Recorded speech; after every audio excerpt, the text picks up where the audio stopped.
This is Coffee with Kelly, a dynamic podcast that's dedicated to driving positive change in school safety. I'm your host, Ethan Woodman, Product Marketing Specialist for Crisis Go, and I'm joined by my esteemed colleague, Kelly Moore, Senior School Safety Specialist for Crisis Go.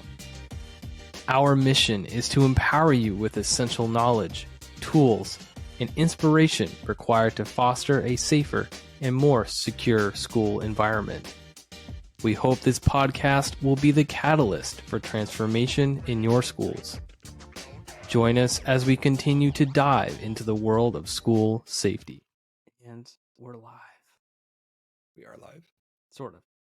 Ish. Not really live, just recording. Good morning, Kelly. How are you doing? Good morning, Ethan. You were so subdued there. You usually give me some energy, some excitement about doing this. Are you not ready to go today? Good morning. Right? My back hurts a little bit, but Sorry to hear that. yeah, it was actually a funny story. So, I was doing something that I normally do, just lifting one single hay bale, and I was just moving. And I think I didn't move my feet when I was moving it. I think I just rotated my upper body, and I just felt like a zing in my back, and I'm like, oh man, that's gonna be sore. Turns out I don't want to say paralyzed, but a lot closer to that than not. I could barely walk after about an hour and a half. Oh, yeah, inflammation. It was incredibly painful. So then I went to the doctors, and then I went to the chiropractor because they'll just do an X-ray for me just to make sure I didn't do anything super crazy. And he looked at it, he's like, yeah, no, it just doesn't seem totally out of place, but he's like, I guess maybe this was just the straw that broke your back. Ding. I was like, really? He's like, oh, I didn't realize that was kind of like a pun. Kinda. Oh man. Literally. Yeah, chiropractors are funny people. That was my Sunday. How much does a bale of hay weigh? Well, they vary. It depends on who's doing it and how tightly you're packing them. But these ones are 50 pounds, just a little bit on the heavier side, I think, for that particular size. They make hay bales that are bigger, that are intended for a tractor to move. But yeah, I've seen those. What do we got today? What's going on today? Well, we'll keep with our format here. So this is our In the News. In the news. What's in the news today? So, on Friday, so just a few days ago, somewhere in the U.S. It's a school that had metal detectors and clear backpacks. That was part of their policy, that all the kids had to wear clear backpacks and go through a metal detector. And even with that, a kid managed to bring in a gun into school. From what I'm reading, it's for the purpose of kind of there was some intention there to actually shoot a particular person, in which they did. Luckily, from what I'm seeing, what I've read so far, they are still alive, obviously in the hospital, so that's good. But the not so good part is, how did he manage to get into the school if he had a clear backpack and went through a metal detector? So that following Monday, the kids were, still expected to show up to school like nothing happened, and they all grouped together and they all walked out. All the students in that school walked out of that building. And was this an organized protest, or was it, do you know? Was it an organized protest, or did people just say, I don't want to be here, and started walking, and then people started walking with them? That's a good question. Yeah, I don't know if it was something that was organized beforehand. I'm assuming it was organized beforehand, because I'm seeing some pictures of people with a bunch of signs and stuff. So I'm like, there's no way that they made those that day. So I'm assuming they made them over the weekend and brought them, and probably just walked into school and then just walked right out, or never went in. So they obviously had some news people show up, and You were saying earlier that there was a pretty bold statement by one of the students, right? Yeah, so the news obviously was doing some interviews, and they stopped students, and they said they were concerned for their safety and that the people hired to keep the campus safe were not doing their job. So there's a lot to Can, unpack here, can you right? And this, imagine having a student come up to you and say, like, I don't feel safe because you're not doing your job? yeah, but this That's is some powerful stuff right there. this is Set my phone on ringer. fundamental to what we do and why we do it, right? Yeah. Is kids cannot meet their potential, let's say it in that way, if they don't first feel safe. Yep. There's all kinds of other reasons why they can't meet their potential, but fundamentally, if they don't feel safe, there's almost no chance they're going to meet that potential. Obviously, I'm not a psychologist or a statistician, so I don't know what those in Maslow's hierarchy of needs, security and safety is right down there at the very foundation of Yeah. your existence. And it causes all kinds of issues and emotional issues, just whether or not they feel free to express themselves, free to learn, free to engage in the educational experience. Fundamental. So now let's talk a little bit about the steps that were taken. So metal detectors, clear backpack or bag policy, right? So they can be easily searched, and yet the gun was there. So when I was in the schools as a safety coordinator, I was asked, how do we secure our buildings? And I said, well, those are pretty tough to actually secure. Mm. And, so we look at our security from a single point of entrance, right? A single entry point. And everyone has to walk through there. And so we look at that and we say, oh, all right, that makes sense. We'll put a metal detector there, right? Metal detectors are expensive.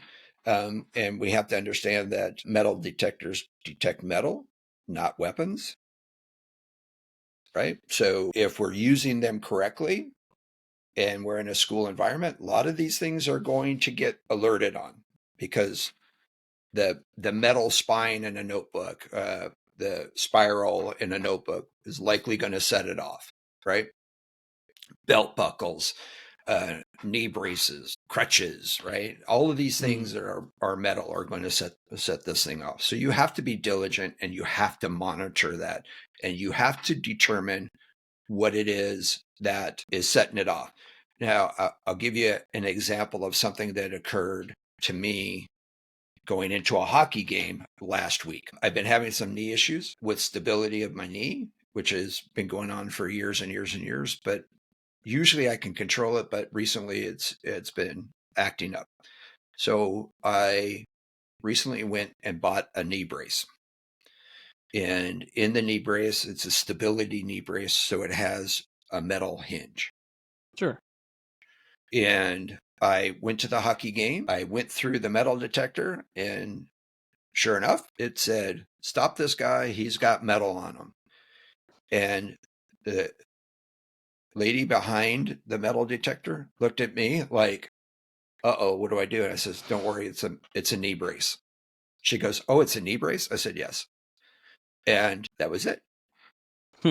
She did not verify that. Again, last week, I did not have the knee brace because it's feeling better. So I did not have a knee brace, but I had a belt buckle on. And I was standing in line, and coincidentally, I'm behind a couple of guys who are a little upset because there's a different guy at the station this time, and he is being diligent about his searches, and they're upset. Some people take their jobs way too serious. Really? And they even started talking about metal detectors and these other new detectors that look for density. So kind of like the TSA scanners. Sure. Yeah. And so they go, I don't even know how those things work. And I said, they work on density. They're looking for something that's abnormally dense. Yeah. And that's why they tell you to take off your your sweatshirts, your jackets, those types of things. So I'm just sort of conversing with them, but I walk through and my belt buckle goes off. And he says, what is it?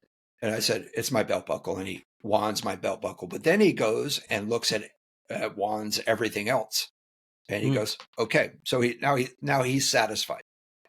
And I get it. But when we start looking at securing a single point of entry as the answer to this, then we neglect the other points of entry.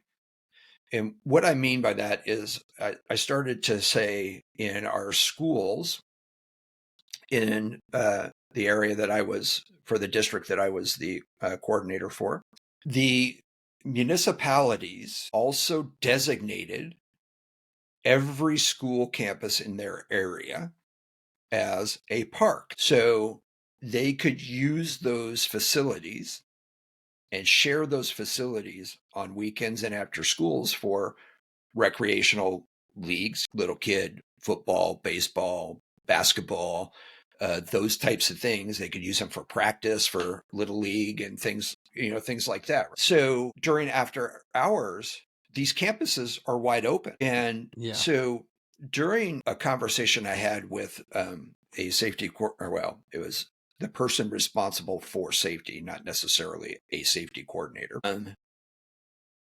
called me up and said, hey, Kelly, how high does a fence have to be to really be considered secure around the perimeter? And I said, That's true. I said, okay, because you'll see a lot of schools that have a fence. The fence is really to keep kids in because it's only like 4 feet high as opposed to keep people out. Right. Yeah. So there's purposes for fence. A 6-foot fence is really designed to keep most people in and most people out. But even at that, those fences are usually like wired, just chain link fence, right? Chain link fence with no ouchy things on the top to prevent them from scaling it, right? Yeah, doesn't and take I said a lot to climb over those. Yeah, I said, in your city, does the municipality designate your schools as parks? And she said, yes. I said, so they're open all weekend, right? Yes. I said, you really, if they're open after hours, there's really no need for you to spend a lot of money on putting a fence around your perimeter if you're going to open it for security reasons, right? You do want to prohibit somebody from walking through a gate onto your field during recess. So that's okay. But for the purpose of securing your school, if you're going to leave it open, it's very easy for me to bury a weapon, secrete a weapon somewhere, walk through the metal detector Monday morning to my hiding place, grab my weapon, go back into school, and there is no question about it, right? Yeah. So we get into this, and this is really timely because this is really the discussion I wanted to have today, and that's centered on this concept: prevention versus response. Like they're two different things, or like they're individual things that aren't connected to each other. And about a couple months back, we were talking to a school district and showing them some new features. And the guy on the phone call said essentially this: these are great features, but they don't mean anything to us because we're so focused on prevention. What? And I said, okay, but what happens if your prevention efforts fail? Then what? Right. Well, we'll cross that bridge when it comes. Okay. That's No. that's not a good response, right? No. And and Oh there man. are our mindset should be prevention if we can. We should make every effort to engage in preventative / mitigation efforts. Then we should plan for the failure of that. That's what emergency plans are fundamentally. And recently, within the past week or so, I've heard safety experts, school safety experts, say we should not be focused so much on the response as we should on the prevention. Prevention is where it's at. Do you think it's like a 50-50 kind of thing, or is it like is there a time and place for each one? I think my initial reaction would be that they both have their place, and that you should probably have the same amount of focus on all of those stages. So those are two of the four that Right. we typically talk Right. about, That's why I right? said all of the phases, because I know there's Right? four. Yeah. So it's not 50-50. It's a 25, balance. 25, 25. Yeah. Okay. Whatever it should be, that it should be a balance between, and the balance can tip one way or the other depending on where you're at in your process, Right. Because right? like, let's say you're a school and you've been doing all this stuff. You have panic buttons. You have all of those response Mhm. type of tools at your disposal, and now you're starting to like be more familiar with, oh, this company has a new tip line thing, like, oh, I should probably look into that. Then it's like, then you can draw some of your focus, like, okay, now I'm realizing Right. that my prevention stage is a little bit weaker than my response, and I need to. Yeah. It's like, are you in this situation, are you as strong as your weakest link? Well, yeah, exactly. Right. It's kind You of one of are those. right. It is. And it takes constant nurturing of the four phases when we talk about prevention, mitigation, preparedness, response, recovery, right? That'll cover all of those things. And you can't neglect any of them.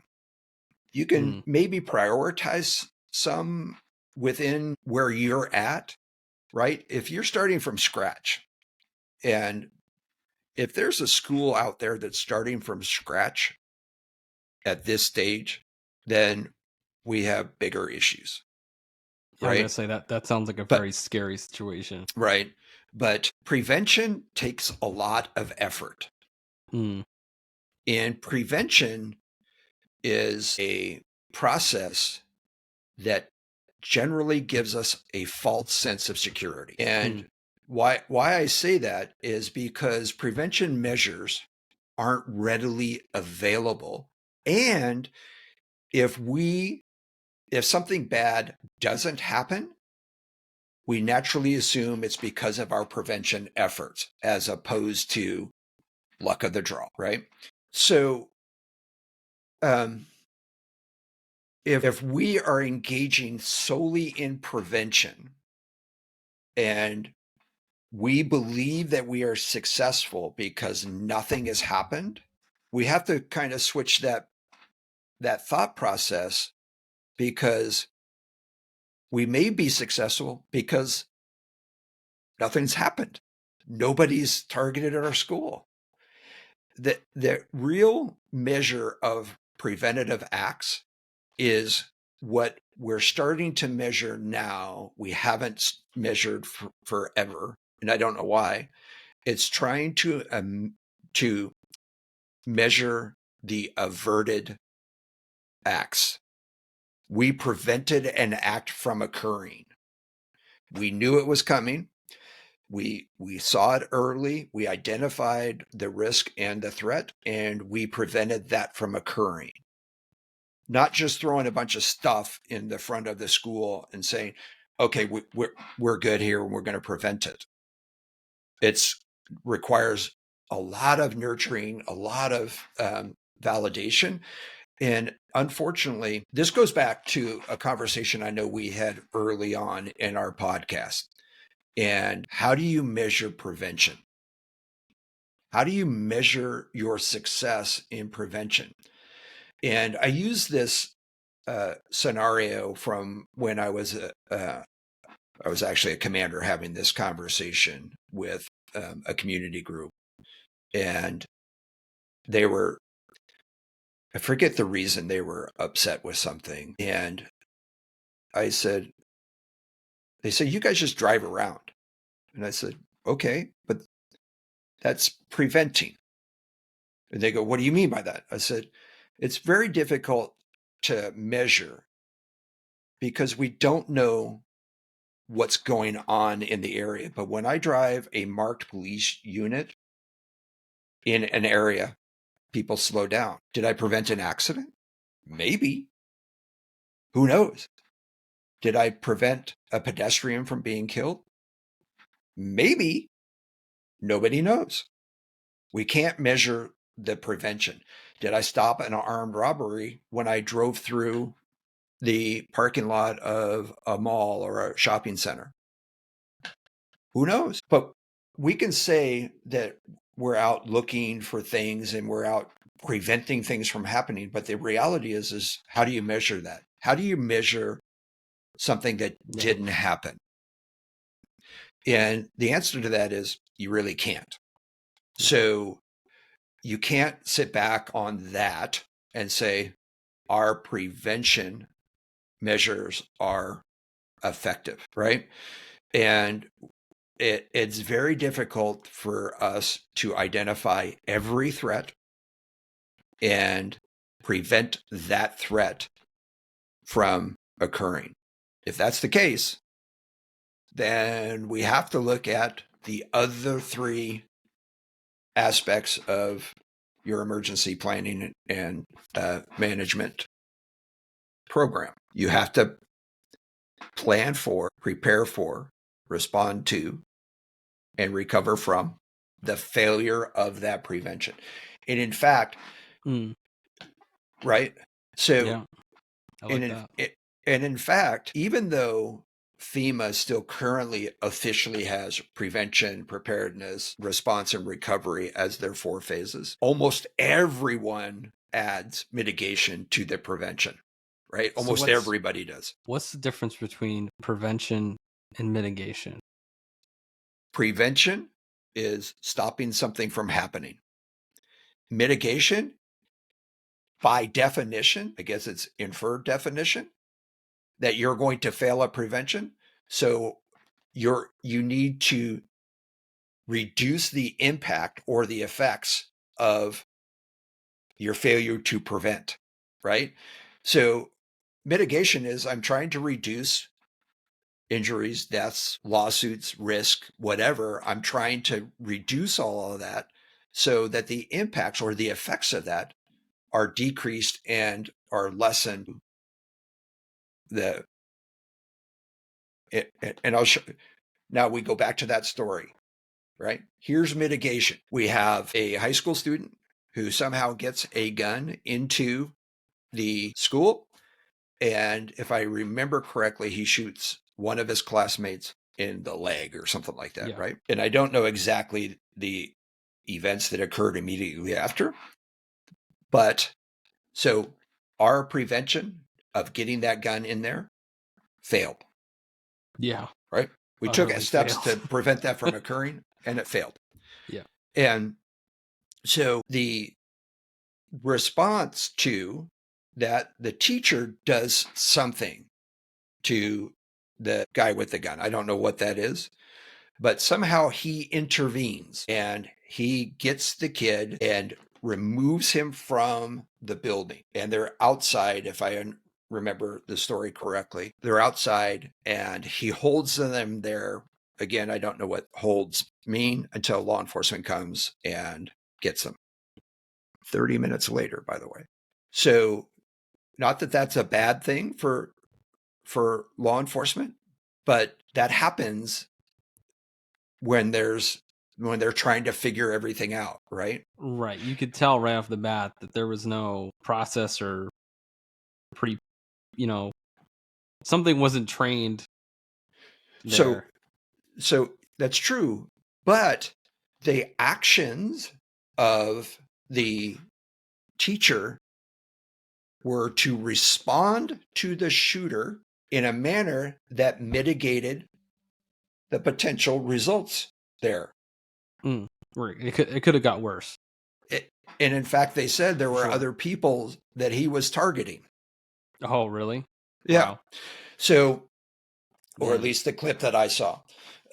So from that perspective, prevention failed, mitigation and response took over, and we have to assume, and maybe not, maybe this is just the way the teacher is, because there are those people who just responded to it. We've Right. talked about just a reaction. we talked a lot about the reactionary gap. Mm-hmm. And if that teacher said, okay, if this happens, I'm going to do this, that reactionary gap is pretty small. He's preparing himself to respond. And, we should all be thankful that that's what he did, right? Whether it was trained or part of that process or whatever, but it's something that he immediately responded and intervened and mitigated what could have been much, much worse, right? So Yep. failure in prevention. Oops, sorry, Kayla.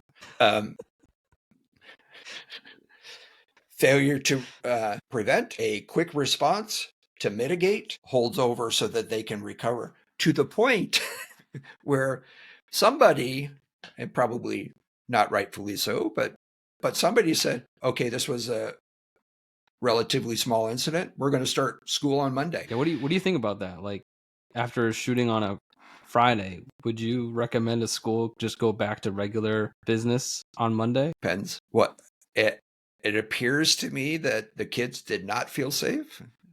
And so, in fact, they're saying that these people who are hired, and again, I don't know if they have somebody who's specifically hired to keep them safe. I won't be Right, working there let's for come much back to that, right? But what's the recovery plan? We have a prevention plan. We have a preparation plan, right? We're going to train, we're going to do these drills, we're going to do that stuff.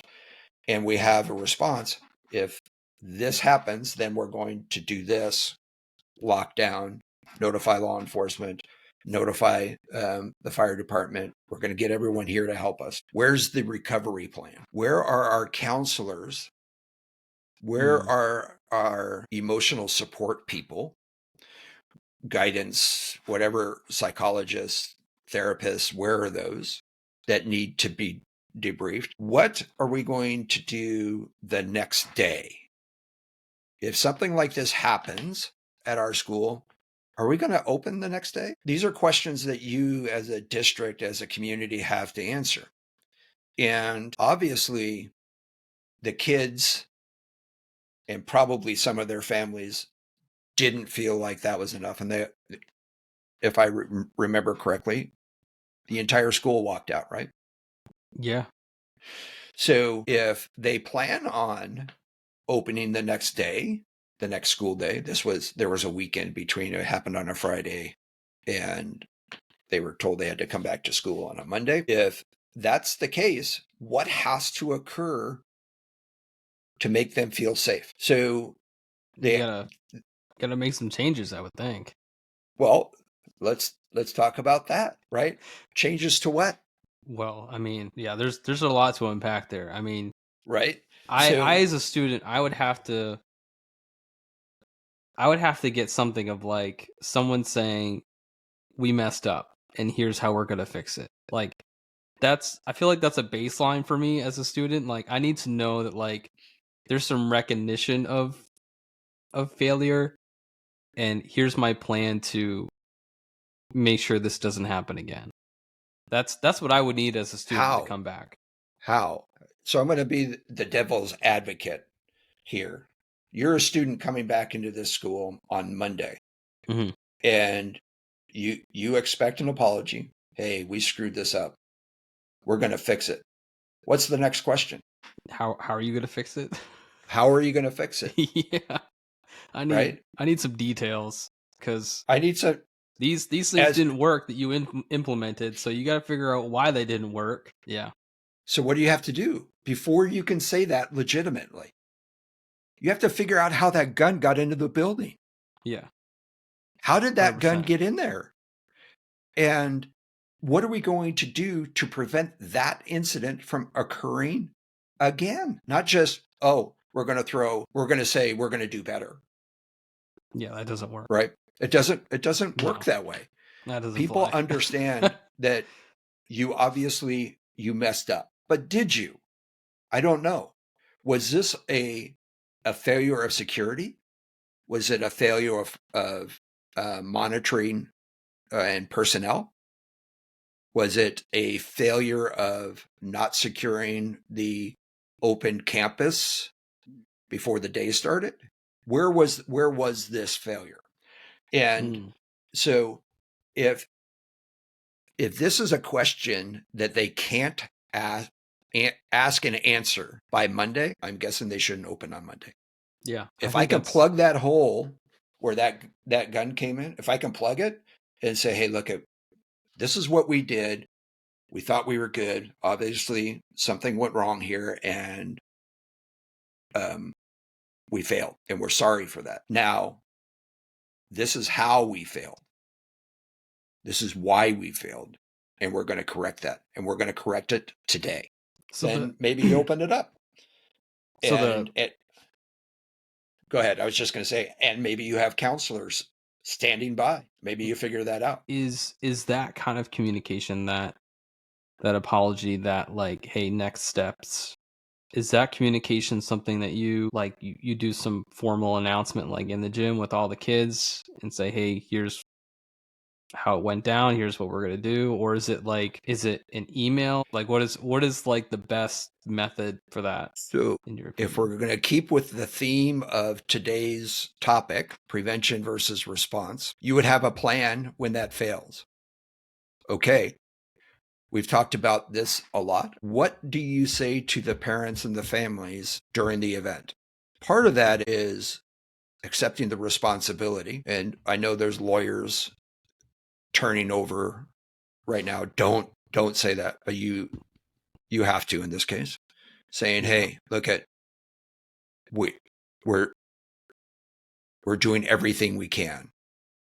We're going to address this issue. And then as soon as this has been stabilized and we understand what is happening right now, and we understand that nobody else is going to be injured from this or worse, then we're going to immediately go into an after action review to find out why this happened and what we can do to prevent this from occurring.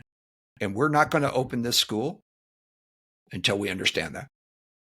So the avenue of that communication, what you just said, is that said like person to person in like a news media type of interaction, or is it like, This is that this all is in an email? Like, you have to do it.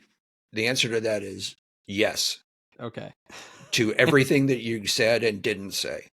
You Yeah. have to communicate as much as you can with as many people as you can that this is what we're going to do. And for me, that's part of that press conference of what's happening. I didn't see a press conference by the police department or the school district. I saw a bunch of news people interviewing, Right. right? So I don't know that there Yeah. was or wasn't a press conference. I didn't see a press conference, but this is what those are for. Giving people the information that they need, or the news media is going to go find it, Yeah, right? and then they're gonna bend it to So whatever the narrative is. So whatever they want it to be, right? And yeah. part of that is there is no response. There is no statement being made by the school. And I'll tell you, if you talk to any news media consultants, never ever say no comment. Right? Or always make a statement and understand what that is. But that's part of that response and preparation and communications plan, is understanding your audience and making a statement to that effect. That should be part of that. And you should have people who are trained in that kind of response and understand that the recovery part. So I love you guys. You know, we love those guys. The I Love You Guys Foundation says that recovery starts at the beginning of an incident. I would like to expand on that. Recovery actually starts during the planning process, because recovery is having all of those resources available. Good communication during an incident with people who are completely stressed and some hysterical because they're always thinking the worst. And I totally understand that. But having the ability to get good quality information to them is part of that recovery plan, right?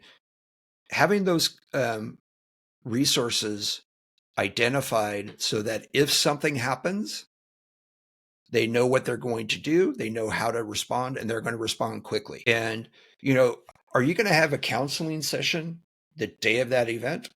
No.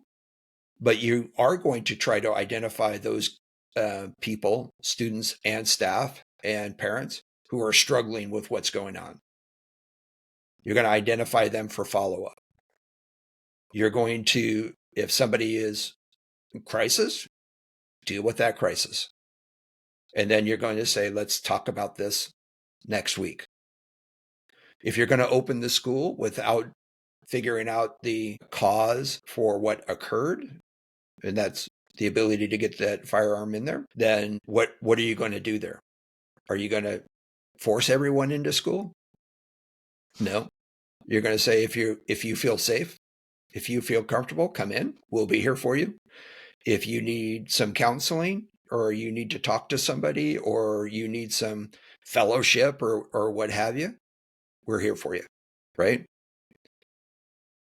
So, I mean, there's so much to unpack in that thing. But the bottom line is we have to look at what happens. You know, I spent a career, and I always tell people this, my entire career, 34 years in law enforcement, was essentially based upon failures of society to prevent kids, adults from doing bad things, right?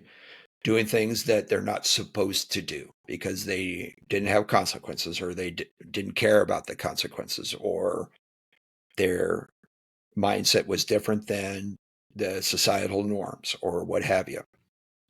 So there's a saying in law enforcement, and it's said tongue in cheek, about there's not a problem in society that law enforcement can't solve with more training.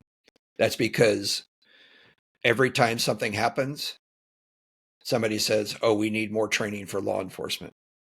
But I'm going to tell you that law enforcement officers are doing their best. They can't be trained in everything. They can't be experts in everything. No. And here's what happens. They can't prevent something that started in grade school and manifests itself in high school. Walk in and say, okay, you're the guy that I need to talk to, and point to somebody and say, right, come with me. They can't do that. They can't identify that. And so there's a name that often is associated with the emergency services, which is what? I don't know. You do. It's too obvious. It's not a trick question. Oh, okay. What do we call our emergency services? First responders?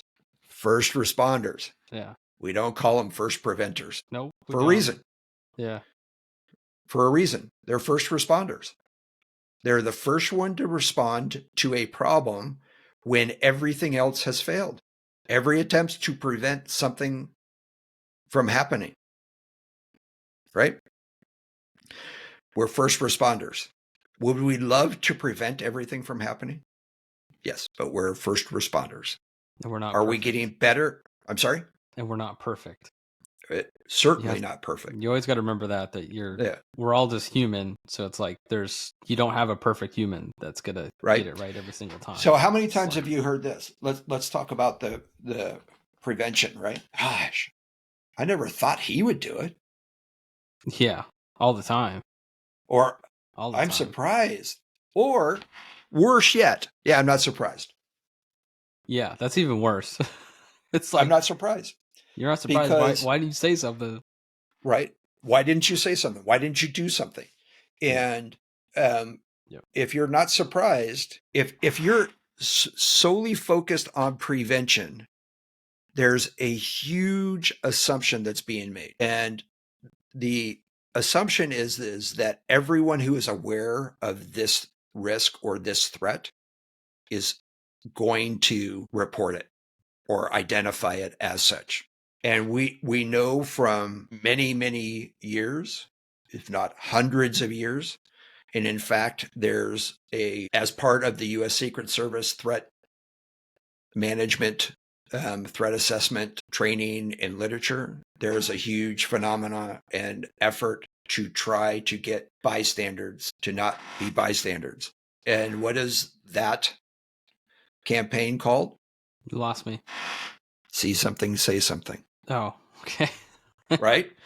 That's what they're trying to do, is they're trying to get people to, and you know me, I say we should change that to say something, do something.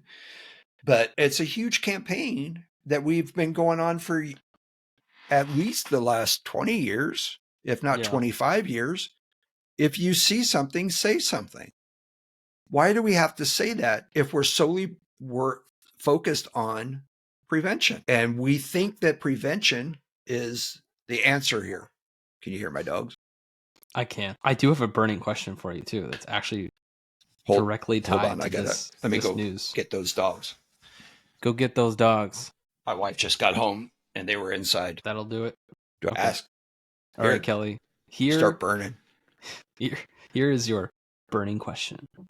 And this is actually directly from social media in response to the news event that we've been talking about. Uh-huh. So I'm just going to read it word for word. Okay. All right. Okay. So you guys see my phone. See, I got a love you guys sticker on there.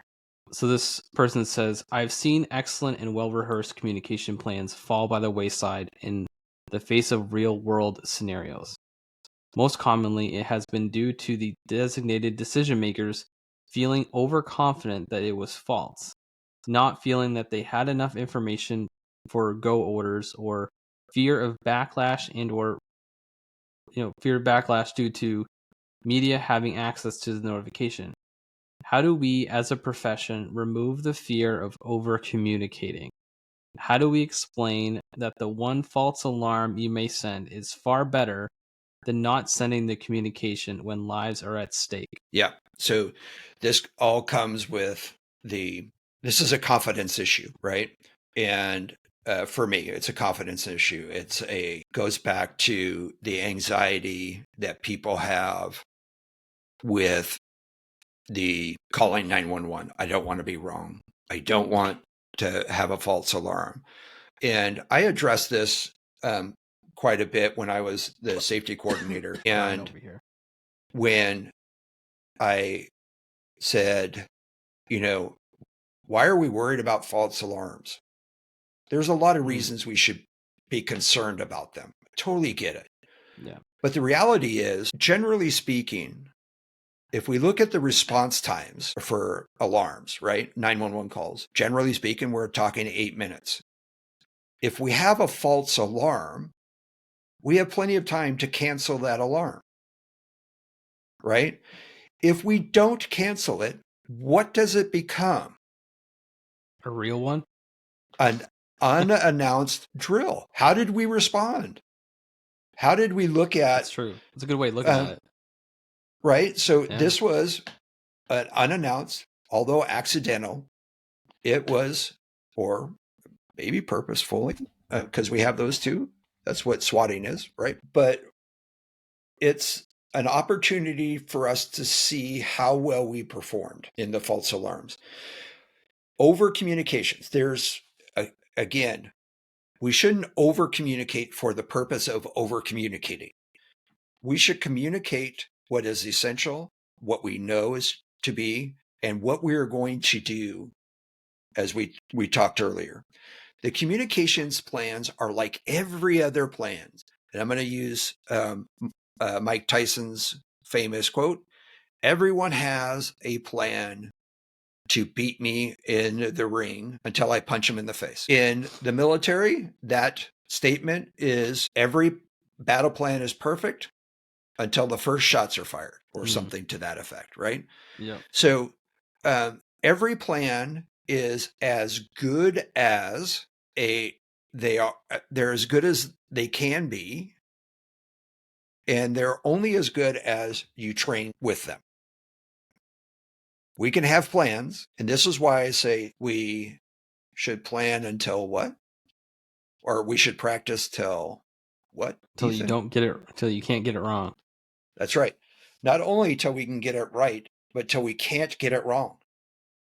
That's the battle plan, because law enforcement, military, all of these guys who have to respond to and or engage in acts of violence and very high stressed incidences, they say you always revert to your training.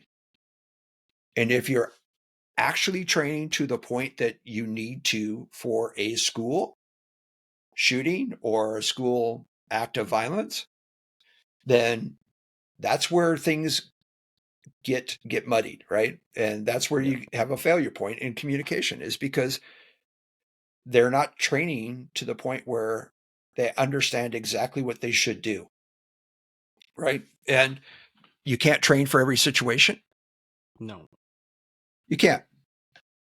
But you can train on how to respond to every situation. If you look at what your objectives are, right?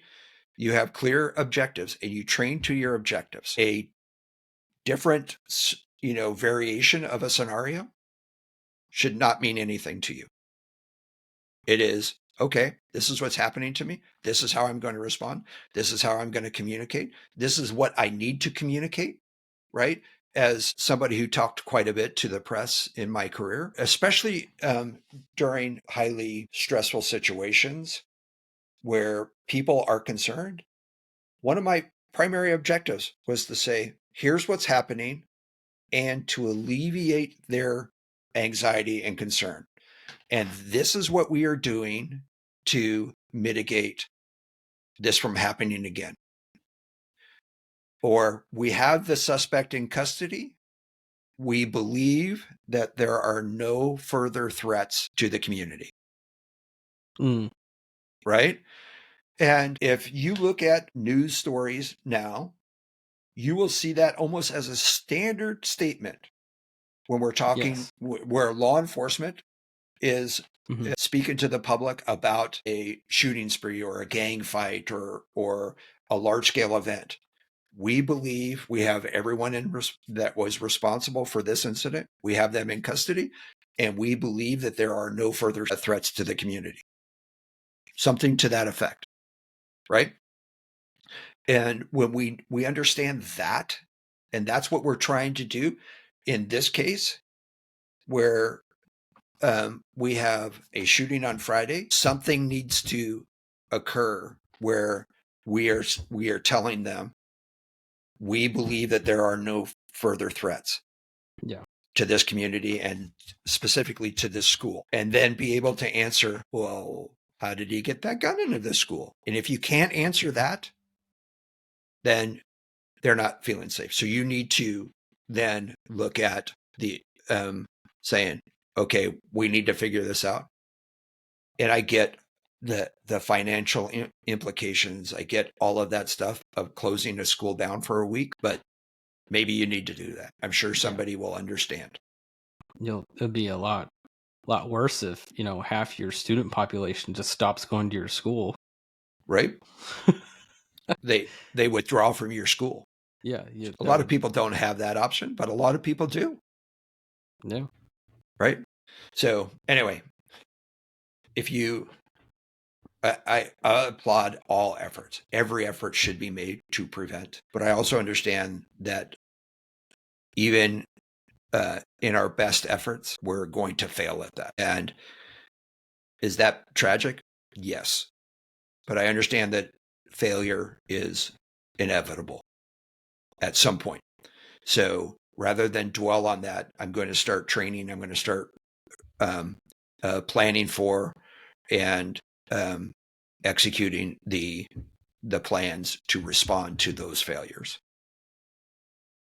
and hope that my actions and my response get into the mitigation and they save lives. Not, I mean, because that's what we're really talking about here, right? Yes. Is if we're planning to respond in hopes to mitigate further injuries or deaths, right? And we say this, during an active shooter incident, what are the three objectives, the three primary objectives that you should have in every active shooter situation? This is your I'm going to get you on this. I know this. I know. I'm trying to. I'll give you the first word. No, Stop. don't give it to me. Don't do it. It's like stop the killing, stop the dying, start the recovery.